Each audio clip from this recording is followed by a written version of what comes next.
Assalamualaikum warahmatullahi wabarakatuh. Nama saya Irfan Junaidy Prasetyawan dari B065. Jadi di sini saya akan menjelaskan tentang apa yang saya pelajari dan saya pahami di mata kuliah metode eksplorasi geofisika. Langsung saja untuk yang pertama, yaitu tentang fisika batuan.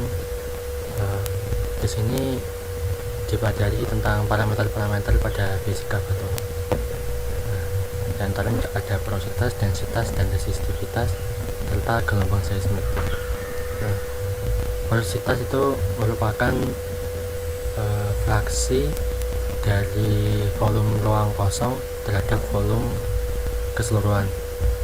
Jadi fraksi dari volume ruang kosong dari batu atau batuan terhadap volume batuan secara keseluruhan, yang nilainya antara 0 sampai dengan 1. Kemudian densitas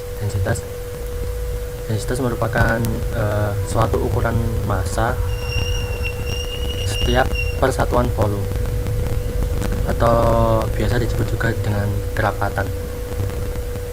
Untuk yang ketiga itu resistivitas adalah suatu kemampuan bahan, kalau di sini batuan, suatu kemampuan batuan untuk menghambat aliran arus listrik. Kemudian yang keempat adalah gelombang seismik.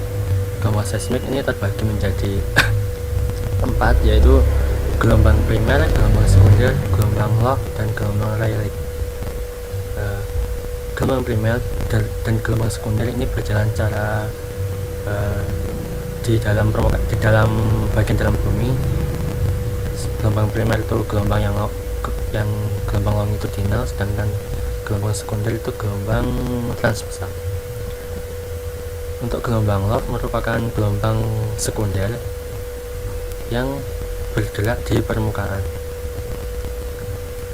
yang memiliki arah atau perpindahan partikel secara horizontal saja. Sedangkan gelombang Rayleigh merupakan gabungan dari gelombang primer dan sekunder. Gerak partikelnya seperti heliks.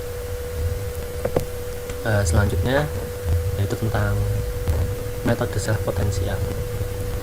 Metode self potensial ini merupakan metode yang memanfaatkan potensial alami yang terjadi di bawah permukaan tanah. Nah, untuk metode atau pengukuran yang dipakai di sini terdapat 2 jenis, yaitu pertama leapfrog dan fixed base. Leapfrog merupakan metode yang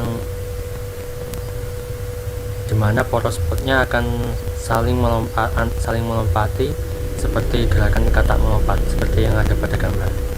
Dan fixed base merupakan metode dimana satu poros spot akan menjadi referensi yang tetap dan hanya satu poros spot yang bergerak sesuai lintasan. Selanjutnya yaitu microtremor. Microtremor ini merupakan metode yang memanfaatkan getaran yang sangat kecil yang terjadi di permukaan bawah tanah. Nah, untuk yang sering dipakai ini adalah analisa HVSR, yaitu horizontal vertical spectral ratio. Di sini mengambil 3 komponen getaran yang di bawah permukaan bumi, yaitu komponen horizontal, yaitu utara, selatan, barat, timur, dan komponen vertikal. Komponen horizontal di rata-rata, kemudian dibandingkan frekuensinya dan didapatkan frekuensi natural seperti pada gambar ini. Nah, setelah frekuensi natural dan amplifikasi didapatkan, maka akan nanti didapatkan indeks kerentanan tanah, dimana indeks kerentanan tanah dapat dimanfaatkan untuk berbagai kebutuhan seperti kerentanan bangunan. Selanjutnya yaitu surface wave atau metode yang di sini adalah metode yang memanfaatkan gelombang permukaan. Seperti yang saya jelaskan tadi, gelombang permukaan ada 2, yaitu gelombang low dan gelombang Rayleigh. Pada metode surface wave menggunakan prinsip dispersi gelombang, di mana dispersi gelombang merupakan peristiwa di mana setiap panjang gelombang yang berbeda akan memiliki kecepatan yang berbeda pula.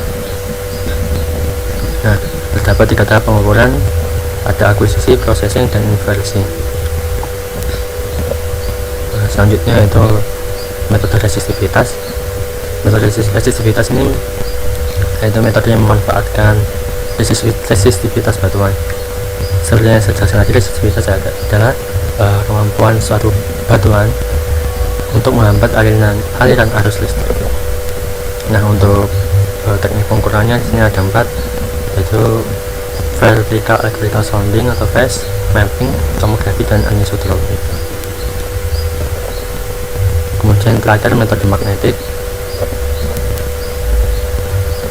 Metode magnetik merupakan metode yang memanfaatkan variasi intensitas magnetik yang ada di dalam bumi.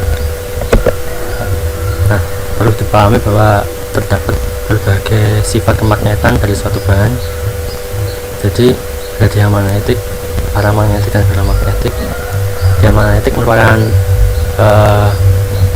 bahan dimana jika diberi medan magnet luar akan saling melemahkan. Jadi akan momen magnetik yang ada di dalam bahan akan saling melemahkan, akan melemahkan medan magnet yang dari luar.